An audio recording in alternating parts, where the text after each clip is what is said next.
নিয়েছে না নিয়েছে ওইসব ভাই তোমার বুঝতে হবে না। বাবা তোমাকে ভালোবাসে?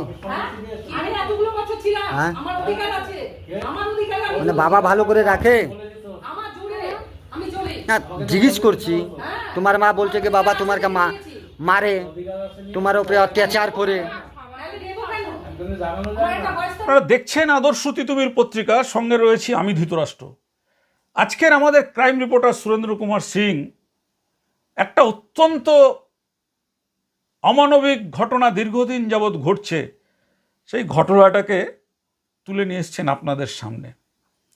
যা আপনারা দেখলে আপনারা ভাববেন যে এরকম হতে পারে, একেবারে তাজ্জব বনে যাবেন। দেখুন, আমরা স্বপ্ন দেখি সমাজ পরিবর্তনের, স্বপ্ন দেখে আমাদের যতটুকুই ছোট এই ল্যাপটপ থাকুক না কেন, আমরা যতটুকুই খবর আপনারা আমাদের দেখেন, আমরা কিন্তু সেটা নিয়ে কখনো ভাবি না। আমরা ভাবি এটা নিয়ে যে সমাজের ক্ষতি হচ্ছে, এমন ঘটনা যদি আমাদের নজরে আসে অবশ্যই সেটা আমরা তুলে ধরব। দেখুন, আমাদের ক্রাইম রিপোর্টার সুরেন্দ্র কুমার সিংয়ের কাছে একটি খবর আসে, যে খবরটি হচ্ছে সাগর দত্ত হাসপাতালের একজন করণিক যিনি অবসর নিয়েছেন, সেই করণিকের একটি মেয়ে, সেই মেয়েটি আজকে প্রায় 8 থেকে 10 মাস ঘর থেকে বেরোচ্ছেন না, একই বিছানায় থাকছেন, স্নান করছেন না, একইভাবে সেই নোংরা বিছানার মধ্যে পড়ে রয়েছেন। কেন পড়ে রয়েছেন, কি কারণে পড়ে রয়েছেন, সেটাও আমরা আপনাদেরকে দেখাবো। আগে সেই অসহায় মেয়েটিকে আপনারা দেখে নিন যে কিভাবে একই পোশাকে একইভাবে ভয়ে বাইরে বেরোয় না, খাওয়া দাওয়া ঠিক মতন তার জোটে কিনা আমাদের জানা নেই। আমরা কিন্তু খবর পেয়ে পৌঁছে গেছিলাম সেই আবাসনে। আগে সেই অসহায় নারীর দৃশ্যটা আপনারা দেখে নিন।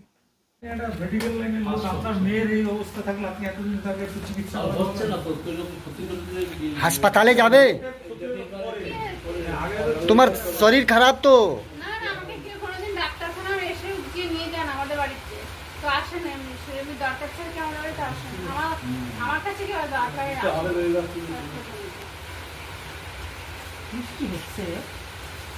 বিরিয়ানি খেয়ে নিয়েছো সব? তাহলে আমরা কি খাবো? না, আমরা যে আসলাম দুপুরবেলা তোমার বাড়িতে, কার বাবা রান্না করতে পারেনি? না, পেরে ওঠেনি, শরীর খারাপ আর গ্যাসে বর্ষা থেকে সবজি বাজারটা মাছ সারাক্ষণ ঝামেলা অশান্তি বাড়িতে, এক একদিন এক এক রকম। তো বাবা কি খাবে? বাবা কি যে সারাদিন ঘুরলো টুরলো, কখন গেল 2-4 বার গেল আসলো, ফেরো দেখতে হয়নি। আমি শুয়ে দেখি শরীর ভালো না। ওই বিরিয়ানি কই? ওই তো খানিকটা রয়েছে। কোথায়? ওই তো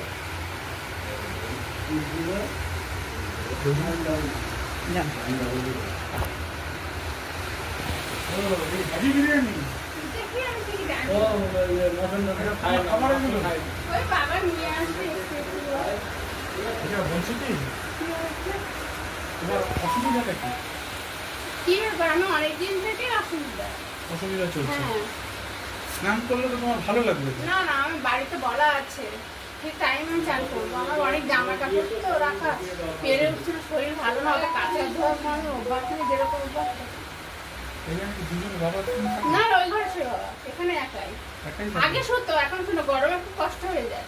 ফ্যান ট্যান বন্ধ তো, আমাদের অভ্যাস নেই। ফ্যান বন্ধ কেন? ফ্যানটা খারাপ একদম, আর ওই কারেন্টে কখন মাথার উপরে পড়বে ওই জন্য। তাই গরমের মধ্যে কেউ থাকা যায়?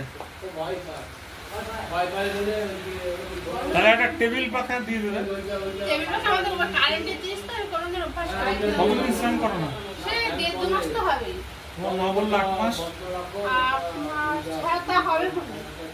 আর এই জামাটা কতদিন ধরে পরে আছো? 6-7 মাস তো হবে। আচ্ছা, তোমার বাবা কি তোমাকে কি তোমার মাকে মারধর করে? ও তো চিরকালের অভ্যাস হবে। তার বাবার হ্যাঁ, কি বলে? ও মা হাগিয়ে আমি কি ব্যাপার, আমি তো সব কথা শুনি না, কার কি মনে ব্যাপার। মারধর করতে দেখেছো তুমি? আগের থেকে মারধর করবে সেটা আবার বলে না কি লোক। তোমার নাম কি? তনুশ্রী রায়। আর এই হাতে এগুলো দিয়ে কি করে? ওই তো আমি তো দুটো অনেকদিন পুরানো হয়ে গেছে। মাথায় দাও, কপালে? না, নেই, গন্ধ বিস্তির হয়ে গেছে। তা মা কবে চলে গেল? এই তো 6-7 দিন হবে মানে একদিন দেখছিলাম না কি আমি কোথায় গিয়েছিল অশান্তি তার ঘরে খুব কষ্ট হয়েছে একটা ওই কারণে ছোট মেয়েটা একরকম আর মেজো মেয়ে একরকম। তোমার বাবা কি তোমার মাকে মারধর করে? বাবা পারলে ওটা শরীরে যদি মারধর করে তখন মাটি পুরো মরে যাবে তো মানে গায়েটা হাত দিলে এখন কি ব্যাপার তার মনে আমার সাথে কিছু বলে না আমি বললে আবার আমি কি করবো।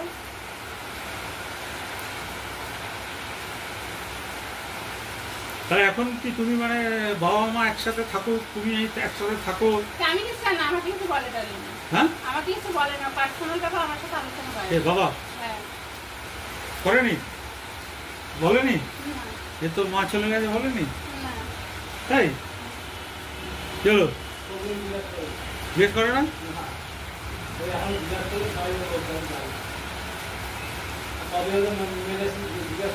এইখানে ঘুমাও তুমি? বাবা কবে মেরেছে? হ্যাঁ বাবা কবে গায়ে হাত দিয়েছে? মোটামুটি আমাদের 4-5 রকমের লোক আর আমি এমনি ছোটবেলা থেকে একটু আলাদা মতন ভাবে নিজের মতো নিজেই খাই। আমরা সুন্দরবনে থাকতাম অনেক বছর আগে। হ্যাঁ একটা 2010-11 সালের দিকে আমাদের এতে খড়দার দিকে ওই দিকে এসেছিলাম। তুমি তো পড়াশোনা করেছো? ও হ্যাঁ আমি ভৈরবগামী করেছি, ওপরে তার ফেল করেছি, আমি পাস করতে পারিনি। আগরপাড়া নেতাজি সুভাষ হসপিটাল থেকে নার্সিং তো ফিরতে গেছে তো অসুস্থ হয়ে পড়েছিলাম। আত্মত্রাণ? হ্যাঁ না না নেতাজি সুভাষ ওই তো আত্মত্রাণ বলে ওটা। ওখানে হেড ছিল দিলীপ দাস। শিখতে পারোনি? না না আমার অভ্যাস নেই, অভ্যাস না থাকলে অত সারাদিন কাজ না বলছে আত্মত্রাণে ওই যে আরেকটা হাসপাতাল আছে না নীলগঞ্জ রোডে নেতাজি সেবায়ন, এইখানে দুটো বালিশ। হ্যাঁ আমার রাতে এমনি রয়েছে প্রচুর জিনিস রয়েছে ঘরে। ওই ঘরটা ঘর খালি করেছে আমি জানিটা নেই দিয়ে থাকি তো বেরোইতে লোকের সাথে কথা বলে আমার সাথে কেউ মেশেও না। বাবা ওখানে কি শহরে তো কেউ জানি মেশে না। হ্যাঁ যদি মাঠটা তো দিয়ে দেয় ঘুমেছে হাস করে কার কখন মুখ কেমন থাকে। আমাদের দুই বোন 2 রকম, মা একরকম। তাছাড়া কি করবো সারা বছর ঘুরে ধরে কিরকম ভাবে চললো তাই। তাহলে তুমি মানে তোমার কি এখন বাইরে বেরোতে ইচ্ছা করে না? যাই না মানে ওই 4 তলায় নামা ওঠার তো জল আনতাম আগে, তা রাস্তাঘাটে রোদে শরীর খারাপ লোকজনের ভিড় ঘরের মধ্যে বাজে লাগে, লোকজনকে মেশে না আর অপছন্দ ব্যাপার থাকে। জামা নেই, জামাটা তো চেঞ্জ করতে পারো। নাইটে প্রচুর রয়েছে কাজ, আমাদের বাথরুমে কাপড়। বাথরুমে মানে ভিজা? না না অসার করা কাপড়, বাসি। শুকনো? না না বাসি নোংরা চামড়া কাপড়। ও তো ওইগুলোকে ধুয়ে একটা নতুন পরলে তো তোমাকে ভালো লাগে। এখন আবার তো নাইটি কেনা হয়নি, বাবা বলছিল দুটো নাইটি স্টেপ জামা প্যান্ট খাওয়া। ওইটা কি? ওইটা নাইটি? কোনটা? ওইটা আমার বাকি প্রিন্টের চাদর আর সোয়েটার। ঠিক আছে। আপনারা এই দৃশ্য দেখলেন। আমরা কয়েকজন সাইকিয়াট্রিস্ট যারা ডাক্তার আছেন, মনোবিদ আছেন, তাদের সঙ্গে কথা বলেছিলাম যে কেন এই যে মেয়েটি তরুণী বয়সের, সে কেন দিনের পর দিন স্নান করছে না, দিনের পর দিন একটা ঘরের মধ্যে পড়ে রয়েছে, ঘর থেকে বাইরে বেরোচ্ছে না ভয়ে, আর মানে আমাদের দেখে বেশ হাসি মুখে কথা বলছে। আমরা এটা জিজ্ঞাসা করেছিলাম আমাদের পরিচিত কয়েকজনকে। তারা আমাদেরকে জানিয়েছেন যে এই যে মেয়েটি ঘরে পড়ে রয়েছে, তাকে নিয়ে যাওয়া হচ্ছে না, এতে তার আগামী দিনে খুব ক্ষতি হতে পারে। এক হচ্ছে ডিপ্রেসড ডিসঅর্ডার বলে একটা রোগ আছে, যেটা কিন্তু খুব সাংঘাতিক রোগ। যে কোনো মুহূর্তে যা মনে হবে তাই করে ফেলতে পারেন। যদি মনে হলো সুইসাইড করবেন, সুইসাইড করে ফেলতে পারেন। আরেকটা হচ্ছে যে এই রোগের ফলে তার ভেতরে চলে এসছে অবসেসিভ ফিয়ার, মানে একটা অজানা আতঙ্কে সে ভুগছে। কি আতঙ্ক আমরা সেটা আপনাদের কাছে বলছি। এই যে করণিক সাগর দত্ত হাসপাতালের, সেই করণিক তার স্ত্রীর সঙ্গে তার গণ্ডগোল এবং স্ত্রীর দাবি স্ত্রীকে বাড়ি থেকে বিতাড়িত করে দেওয়া হয়েছে তার আরেকটি মেয়েকে নিয়ে। এবং এই যে মেয়েটি অবসেসিভ ফিয়ার বলুন বা ডিপ্রেস ডিসঅর্ডারে ভুগছে, তাকে কিন্তু ওই ঘরের মধ্যেই ফেলে রাখা হয়েছে। যারে তারে নিয়ে সন্দেহ করা, আজে বাজে কথা বলা, মেয়েকে ওই মেয়েকে মারতে যাবে, ওই মেয়েকে মারতে যাবে, আমাকে মারতে যাবে, কি কারোর সাথে আমার রিলেশন আছে? এটা আমি পরে দেখছি। তাকে নিয়ে গেছিলাম কোন ব্যাপার বলে একার পক্ষে সম্ভব নাকি এগুলো নিয়ে যাওয়া, কি বলে? সে তো বটে, একা কে এত মাল নিয়ে যেতে পারে? হয়তো কেউ প্রতিবেশী কেউ সে হেল্প করতেই পারে কেউ না কেউ। চুরি করে যাওয়া মানে কি?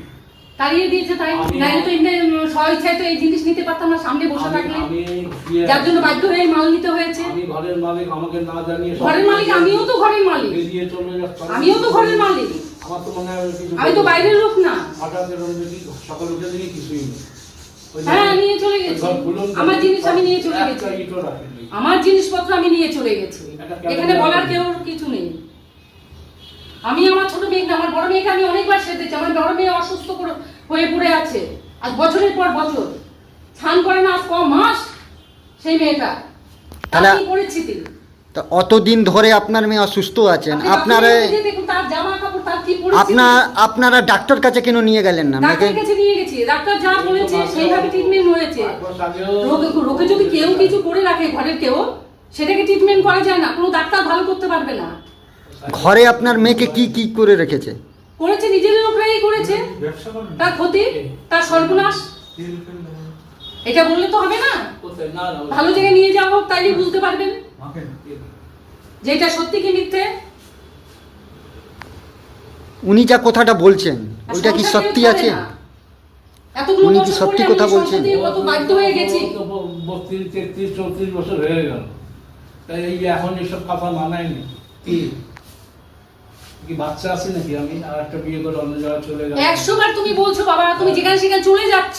তা কি করেছে কি আমি? হ্যাঁ, আমি কি করেছি? তুমি যেই কোনো কাজ করছো, তুমি এত রিটার্ন হয়ে গেছো, টাকা পয়সা পেয়েছো, টাকা পয়সার হিসাব নাওনি। না খেয়ে সেই আপনি- টাকা পয়সা খাওয়ার সাথে না, ভবিষ্যৎ তো আছে আমার মেয়েদের, ভবিষ্যৎ আমি দেখবো, সেটা তাদের আমি লাইফ দেখবো। তো আছে, সেটা তো আমি ওই তো দেখবো। পড়ে আছে, এটা তার আমি তো দেখবো। বয়স হয়ে গেছে। আমি দেখবো সেটা। হ্যাঁ? 33, 34 আমি মা হয়ে আমি কি করে দেখবো আমার মেয়ের কষ্ট? 33, 34 তার তো লাইফের দাম আছে। ভালো করেছে, যা করেছে। হ্যাঁ, যাও, যদি বাইরে থাকার ইচ্ছা থাকে থাকো, আমি টাকা পয়সা দাদাকে দিয়ে দেবো। যাও। আমার সঙ্গে- পেনশন পাবে, পেনশনের 3 ভাগ 1 ভাগ রাখবে, 3 ভাগ আমাকে দেবে। তখন কখন আমি মরে গেলে তখন তোমার পেনশন তখন পাবা। না, এখনই টাকা দেবে, আমার ঘর ভাড়া দিতে হবে, আমার মেয়ের খাবার না, তোমার কে যেতে বলেছে? যেতে বলেছো তুমি, তুমি ঘর থেকে দাঁড়িয়ে দিয়েছো, তোমার অনেকবার যেতে বলেছো। প্রমাণ দাও তো। প্রমাণ মুখে প্রমাণ বললে দেখাতে প্রমাণ হবে, হয় না, মুখে বললে হয় না। এই- প্রমাণ তাইলে মোবাইল আছে, জয়কে ডাকতে হবে, ওই মেয়ে মোবাইলের মতো তোলা আছে। ওই মেয়ে না, দরজা ভেঙে দিয়েছে, ওই দরজা পুরো ছিটকানি ভেঙে দিয়েছে, মারতে যায় ছুটে ছুটে এই লোক। ওকে তাড়িয়ে দিয়েছে বাবা? এও বলবে না, ও সেই পরিস্থিতিতে নেই। আমাদের বাড়িতে কিন্তু ঝামেলা শুনতে হয়। ঝামেলা শুনতে হয়? কি নিয়ে? ওই আমি জানি না গো। বলে নিয়ে ভালো মন্দ কোনো খবর না, নেয় না না, ও। বাবার তো মানে পেনশন ভালো টাকা পায় বা ভালো চাকরি করেছে, তাহলে এখন গন্ডগোলটা কি নিয়ে? বলেছিলাম আমি আজকে। দরজা দিয়ে চলে গেল না জানিয়ে। এই যে ছিটকানি না, তো মালিক তো ভালো এই যে চিনতে ছিটকানি পারলো না। না। তাহলে কাম করে দেবো, এটা কি? আর না, ব্যালকনি। আচ্ছা, কিনতে পারি। আমি আর ও না বলে গেল কেন? ওকে 1 সপ্তাহ হয়ে গেল। ভর্তি ক্ষেত্রে বিয়ে হয়ে গেল, এখন বলছে যে ওরে এই করবে, ওই করবে, থাকলে আমি বাইরে বেরোবো। এমনি এমনি আমি বাইরেই দিতে পারি না। দেখেছেন তো? আমরা সমস্ত তার মা এখন কোথায় আছেন সেটা আমরা তুলেছেন আমাদের ক্রাইম রিপোর্টার সুরেন্দ্র কুমার সিং। তার মায়ের কথাটাও আপনারা শুনুন। তাই থাকতাম না, খারাপ বললে এত বছর থাকতাম না। এখন আমি খারাপ এখন হয়ে যে গেছি তো। এখন যে অত্যাচার করছে, এই অত্যাচার তা দেখা তুমি যায় না। যখন যাবা, আজ কত বছর, তুমি যখন যাও আমাকে বলা উচিত ছিল। তারপরে যে আমি- বাইরের লোকের বুদ্ধি আমার নাই, ভালো বাইরের লাগছে লোকের না। যুক্তি নাই ভাই, আমি ভালো লাগছে না, আমি আলাদা থাকতে শুরু বাইরের করলাম। লোকের কি? বুদ্ধি নাই। এ এখন- বলেছে, এখন আপনাদের এ সঙ্গে- বলেছে আমি আলাদা থাকবো, তোমরা তোমাদের মতো থাকতে পারো। তুমি আলাদা ছোট করে মেয়ে নিয়ে রয়েছে। বেরিয়ে যাও, আলাদা 10 বছর রেস্ট। ছোট মেয়ে নিয়ে বেরিয়ে যাও। এখানে থাকেন নই ঘরে? আমি এইখানে থাকি, ওরা ওই নিয়ে নিয়ে ওই ঘরে থাকে, ও একা এইখানে থাকে। কোন মেয়েকে জীবনে বিয়ে দিতে পারলাম না, তাদের লাইফ নিয়ে ভাবলো না, তাদের লাইফটা বরবাদ করে দিয়েছে। ও এখন এগুলো তো চোখে দেখা যায় না। কি করে? তাই কে? আত্মীয় স্বজনের মধ্যে কেউ করেছে? আত্মীয় স্বজন করেছে, নিজেদের লোকরাই করেছে, জানি আমার মেয়েটা উঠে না দাঁড়াতে পারে। ও তো এখন ও শিক্ষিত মেয়ে, ওকে পেতাস্তাই হয়েছে। তাই? হ্যাঁ, এইবার তাহলে 1 মুসলমানদের দিয়ে সে নিল অনেক ঘটনা, অনেক কাহিনী, এই কাহিনী শেষ হবে না, ভোর হয়ে যাবে। ওই ইয়েতে আমার ছোট মেয়ে আসলে দেখাতো এইগুলো, মুখের কি বয়ান। ক্যানিং থেকে নেমে যেতে কি জানি জায়গাটার নাম, ও দিয়েছে তো 3-4টা। ক্যানিং ক্যানিং থেকে একটু অটোয় যেতে হয়। কোনো 3-4 বার যাইনি, 2 বার গেছি, তারপরে যেতে দেয়নি। উনি ভালো করে কোথায় কোথায় গেছে? ক্যানিং ক্যানিং নেমে তারপর তোমার অটো ধরে তারপর সে তার বাড়ি যেতে হবে। একটা ঠিকানা পেয়েছিলাম, তখন আমার মেয়ের অবস্থা খুব খারাপ ছিল, মৃত্যুর সাথে লড়াই করে তারপর তাকে বাঁচাতে হয়েছে। বিছনা সজ্জা হয়ে গেছে, এই অবস্থায় এমন গোড়া করে রেখে দিয়েছে ওকে। হ্যাঁ, এখন ওই সেই ঘুম নেই, কিছু না, সারা বসে থাকে, সারাদিন বসে থাকে। পেশেন্ট হয়ে গেছে লালদা, স্নান করে না, 7-8 মাস স্নান করে না ও, তাহলে সেই পরিস্থিতি। না, ও কি বড় বড় খামচি মামচি রাখবে না, কেউ ছাদ করতে পারবে না ওদের। সামনে গেলে ও ভালো, এখন ভালো আছে। স্নান করো না? হ্যাঁ, আমি অসুস্থ তো, চান করতে পারি না, খুব শরীর খারাপ করে। বাবা মা করিয়ে দেবে? ছেড়ে দিয়েছি না, আমি নিজেরটা নিজেই করে খাই। তাই? হ্যাঁ, রান্না? রান্না বান্না পারি না, কত অসুস্থ তো। আচ্ছা, এটা কে বাবাই দেয়? বাবাই খাবার এনে দেয়? ওই একরকম একটু একটু হাত খাওয়া। হ্যাঁ, সকালে এনে দিয়েছি, পরোটা খায়, হ্যাঁ। চারটে পরোটা এনে খাওয়ালো ছিল। তার মায়ের কথা আপনারা শুনলেন। এবার তার বাবাকেও আমরা গিয়ে যখন ধরলাম, সেও তার সঙ্গেও কথা হলো, আপনারা সেটাও শুনলেন। এবার আমাদের দাবি হচ্ছে আমাদের প্রশাসনের কাছে যে একটি মেয়ে এইভাবে ঘরে বসে থেকে থেকে থেকে থেকে থেকে তার জীবনটাকে শেষ করে ফেলবে। প্রশাসনের তো এরকম ব্যবস্থাপনা আছে যে যদি প্রশাসন খবর পায়, তাকে নিয়ে সে যে রোগে আক্রান্ত হয়েছে, মানসিক রোগে আক্রান্ত হয়ে থাকলে তাকে মানসিক হাসপাতাল থেকে চিকিৎসা করিয়ে তাকে সুস্থ করে তোলা। এই যে বাবা মায়ের মধ্যে গণ্ডগোল, মা চলে গেলেন একদিকে ভাড়া আর বাবা রয়ে গেলেন এখানে, আর মাঝখানে একটা তরুণী মেয়ে, সে 8 থেকে 10 মাস ধরে স্নান করছে না, কাপড় বদলাচ্ছে না, খাবার ঠিক মতন পাচ্ছে না, যে বিছানা সেই বিছানার মধ্যেই সে 8-9 মাস 10 মাস ধরে একই অবস্থায় রয়েছে। আপনারা সমস্ত ঘটনাটা দেখলেন।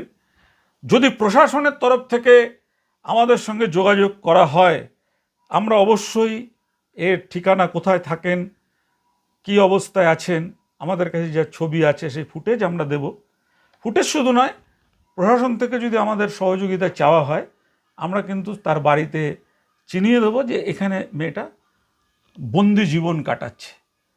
এরকমভাবে বন্দি জীবন, মা বাবার অশান্তির ফলে এরকমভাবে বন্দি জীবন কাটানো, এটা আমরা দেখে কিন্তু চুপ থাকতে পারি না। এবং আমাদের ক্রাইম রিপোর্টার সুরেন্দ্র কুমার সিং দেখেও কিন্তু চুপ থাকতে পারেনি। তাই আজকে আপনাদের কাছে আমরা তুলে ধরছি যে মা বাবারা তো অনেক সময় নিজেদের ভালো থাকার জন্য অনেক সময় তারা কিন্তু এই ধরনের ঘটনা ঘটায়। একবারও চিন্তা করে না যে তার যে সন্তানটা, তার সন্তানটার কি হবে, একবারও চিন্তা করে না। আজকের সেই বেদনা বিধুর হয়ে ওঠার মতন প্রতিবেদন আমরা আপনাদের সামনে তুলে ধরছি। আপনারা যদি মনে করেন এটা অন্যায়, আপনাদের যদি মনে করেন এটা ঠিক নয়, বা কেউ যদি মনে করেন এটা ঠিক, আমাদেরকে কমেন্ট করবেন। আমরা চাই যে এই যে মেয়েটি যে ঘরবন্দি জীবন কাটাচ্ছে, তাকে অবিলম্বে তার চিকিৎসার জন্য হাসপাতালে নিয়ে যাওয়া হোক। তার বাবা নিক, তার মা নিক, পুলিশ প্রশাসন যেই নিক না কেন। দেখুন, এইসব খবর কিন্তু আপনারা কোনো চ্যানেলে দেখতে পারবেন না, কারণ এইসব খবর করার জন্য যারা সাংবাদিক আছে বা যারা আমাদের সহকর্মীরা রয়েছে, তারা কিন্তু সচরাচর যায় না। কি দরকার আছে মানে এইসব খবর তুলে? এসব খবরে তো কোনো সেরকম ধান্দা নেই। কিন্তু আমরা কেন তুলে ধরছি? দেখুন, আমাদের কিন্তু শপথ হচ্ছে নাগরিক হয়ে একজন নাগরিকের পাশে দাঁড়ানো। সাংবাদিকতা ঠিক আছে আমরা করছি, কিন্তু কোনো মানুষ মৃত্যুর কোলে ঢলে পড়বে, তখনও আমরা ক্যামেরা নিয়ে ছবি তুলতে ব্যস্ত থাকবো, তাকে হাসপাতালে নেব না, এটা হতে পারে না। আদর্শ তিতুমির পত্রিকার শপথ প্রত্যেকটা মানুষের পাশে দাঁড়ানো, আর এই সমাজে ঘটে চলা ভ্রষ্টাচার, বেবিচারের বিরুদ্ধে গলা তুলে কথা বলা। দেখুন,